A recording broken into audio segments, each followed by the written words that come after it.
যেমনটা কথা দিয়েছিলাম, খুব তাড়াতাড়ি ফিরে আসব।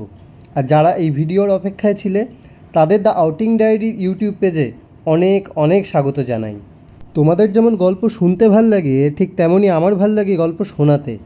তাই ঝটপট দেরি না করে শুরু করি পাহাড়ের গল্প।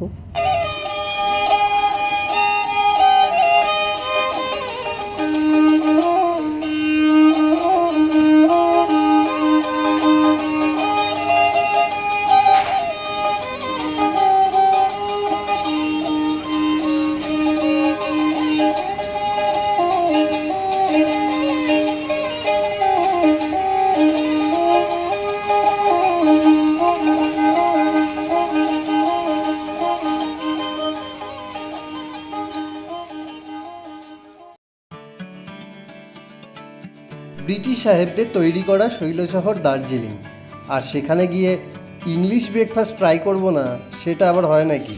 এক কাপ গরম চায়ের সঙ্গে ভোরের কাঞ্চনজঙ্ঘাকে দেখে বলেছিলাম, এক কাপ চায়, শুধু তোমাকে চাই। তারপর ঝটপট গাড়ি ধরে বেরিয়ে পড়লাম শহরের পথে। আমরা বেরিয়ে পড়েছি দার্জিলিংয়ের লোকাল সাইট সিনে। তো সকালবেলায় কেভিনটার্সে খেয়ে এই মুহূর্তে গাড়ি এলো। দাদার নাম কি? প্রবেশ দা গাড়িতে আমরা বেরিয়ে পড়েছি।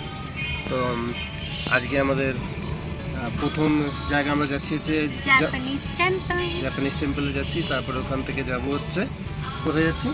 ওখান থেকে আমরা যাব হচ্ছে লামাহাটা, তারপরে যাব আমরা তিনচুলে ঘুরে আমরা আবার ব্যাক করবো দার্জিলিং। আজকে আমাদের দার্জিলিংয়ের লাস্ট। সোনালি রোদ গায়ে মেখে পাহাড়ের আঁকা বাঁকা পথ ধরে পৌঁছলাম আমাদের প্রথম গন্তব্য ইস্ট প্যাগোডায়। পাহাড়ের কোলে এই শ্বেত শুভ্র স্থাপত্যটি বহন করে চলেছে শান্তির বার্তা। এরকম স্বচ্ছ নীল আকাশের নিচে ফুরফুরে উত্তরে শীতল হাওয়ায় শরীর ও মনের ক্লান্তি ভোজবাজির মতো উবে গিয়ে মনের মধ্যে এক স্নিগ্ধ শান্তি নেমে আসে। নিজের ভাষায় কাঞ্চনজঙ্ঘাকে তো অনেক বিশেষণ দিয়ে বর্ণনা করেছি, কিন্তু সেটা যদি লালমোহন গাঙ্গুলি ওরফে জটায়ুর উদার্থ কণ্ঠে আবৃত্তি করা কবিতা দিয়ে বর্ণনা না করি তবে দর্শকদের তৃপ্তি একটু অসম্পূর্ণ থেকে যাবে।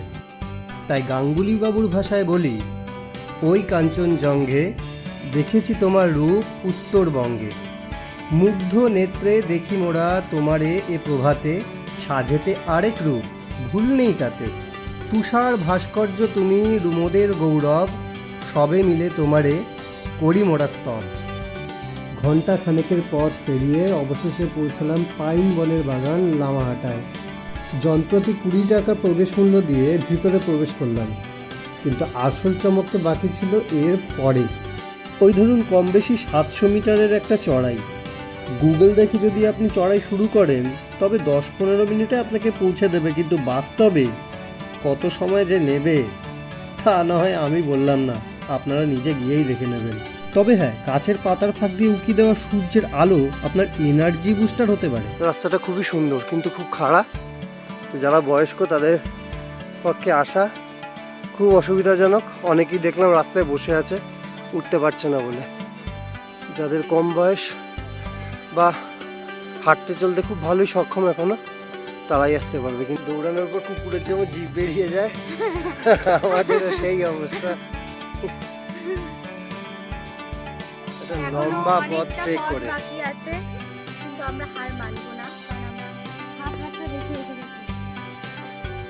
আর একটুখানি ওইখানে একদম fresh point.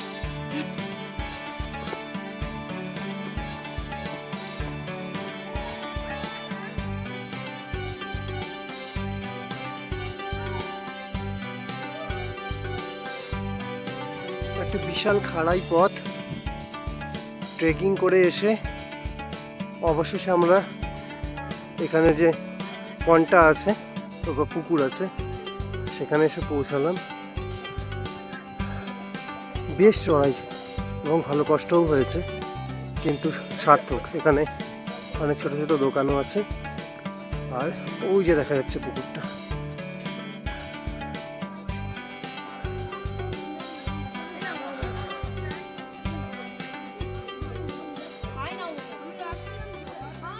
Sacred water body.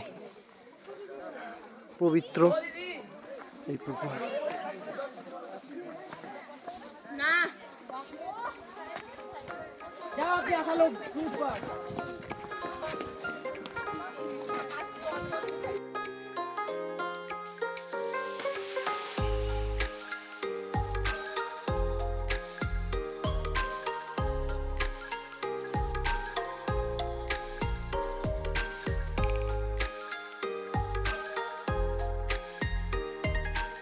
চাঁদর সকাল ভাঙছে আলোক ঘুম,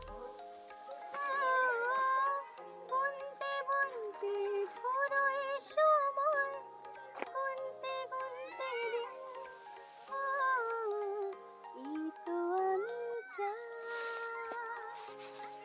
বাপু গায়ে শোয়। নিচে এসে যখন পৌঁছালাম সূর্য তখন মাথার ঠিক উপরে, আর আমাদের পেটের মধ্যে কিছু জন্তু লাফালাফি করছিল। তাদের সঙ্গে নিয়ে গাড়ির চাকা গড়ালো পরবর্তী গন্তব্যের দিকে। রাস্তার দুধারে চা বাগানের মধ্যে দিয়ে গাড়ি আমাদের নিয়ে এলো এমন এক জায়গায় যেখানে সৌন্দর্য দেখে মোবাইলের ক্যামেরাও হ্যাং হয়ে যায়।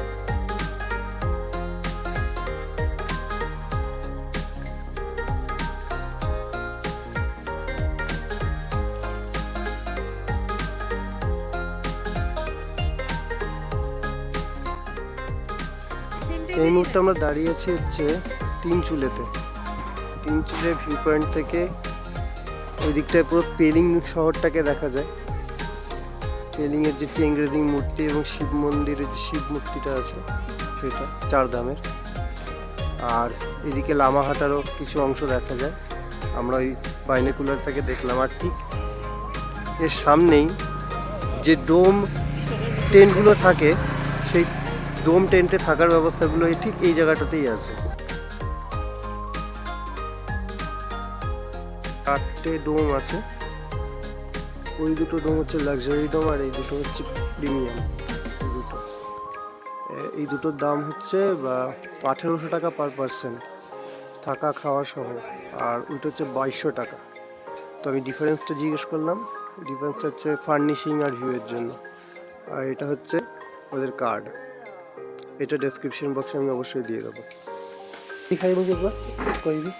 ये ताज बनाया हुआ है, ये हमने हफ्ते भर पहले बनाया हुआ है। कांच के जार में आता है ये। जी, हमने खुद बनाया था। अच्छा। ताज में भी है। ये प्लास्टिक का किसके बोतल। अंदर डुबाया हुआ है ये? इसमें हमने विनेगर? नमक नहीं, नमक पानी बॉईल करके दिया। नमक पानी बॉईल करके दिया। विनेगर में देने से इसका टेस्ट स्पाइसी खत्म हो जाता है। स्पाइस क्योंकि खत्म हो जाएगा। विनेगर तो পাহাড়ে গেলে কেন জানি না ঘড়ির কাঁটাগুলো বড্ড লাগামহীনভাবে ছুটতে থাকে।